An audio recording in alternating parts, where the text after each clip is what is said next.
بسم اللہ الرحمن الرحیم۔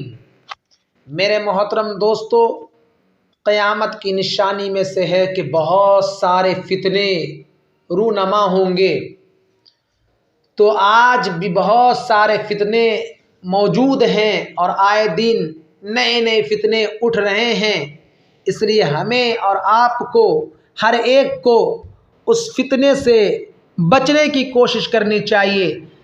ان تمام فتنوں میں سے ایک فتنہ ہے جماعت اسلامی کا فتنہ، جو آج کل ہے بہت ہی عروج پر ہے، لوگوں کو بہکا رہے ہیں۔ اس لیے آپ سمجھے کہ جماعت اسلامی ایک فتنہ ہے، ایک فرقہ ہے، اس سے آپ بچیں، نہیں تو سمجھ لیجئے کہ آپ کدھر جا رہے ہیں، کدھر جائیں گے، پھر آپ کا کوئی اندازہ نہیں ہوگا۔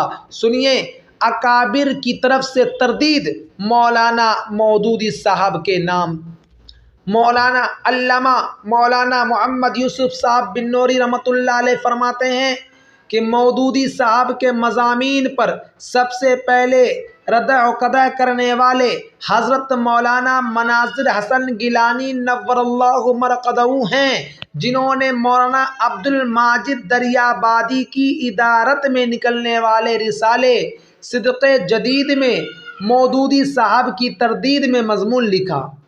پھر خود مولانا عبد الماجد دریابادی صاحب نے مودودی صاحب کی تردید کی۔ مولانا سید سلیمان ندوی آیت مولانا شیخ الاسلام مولانا حسین احمد مدنی رحمہ اللہ نے بھی تردید فرمائی۔ اور یہی نہیں، سنیے، مولانا مودودی صاحب کے 4 رفقا میں سے جو جماعت کے امیروں میں شامل ہوئے تھے 2 حضرات، حضرت مولانا محمد منظور نعمانی صاحب اور حضرت مولانا ابو الحسن علی ندوی صاحب نے 6 ماہ کے بعد ہی استعفیٰ دے دیا۔ تیسرے کچھ دن کے بعد الگ تھلگ ہو گئے، وہ ہے مولانا اصلاحی صاحب، اور چوتھے مولانا مسعود عالم ندوی کچھ دن کے بعد کوچ فرما گئے۔ انہوں نے ہی مودودی صاحب کی اردو تصانیف کا عربی میں ترجمہ کیا۔ کون؟ مولانا مسعود عالم ندوی نے۔ یہ مولانا مودودی صاحب کی اردو تصانیف کا عربی میں ترجمہ کرنے والے ہیں۔ مولانا مودودی صاحب عربی میں کوئی تصنیف خود نہیں کیے ہیں، بلکہ مولانا مسعود عالم ندوی نے کی ہے۔ بعد میں دھیرے دھیرے اکثر علماء کرام نے جماعت سے علیحدگی اختیار کر لی اور بیزاری کا اعلان کر دیا۔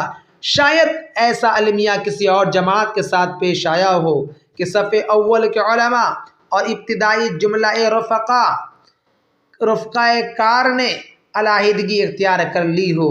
کچھ تو ہے جس کی پردہ داری ہے، کچھ تو ہے جس کی پردہ داری ہے۔ دراصل مودودی صاحب کے زور قلم سے امت مسلمہ کو جب زیادہ مضرت پہنچنے لگی تو علماء نے افراط و تفریط کے بغیر ان کے متعلق رائے پیش کی اور اظہار خیال شروع کیا۔ اس لیے ہر آدمی ان جماعت اسلامی کے فتنوں سے بچے، اور آپ اور ہم سب کو اللہ تبارک و تعالی دیگر جتنے بھی فتنے ہیں ان تمام سے حفاظت فرمائے۔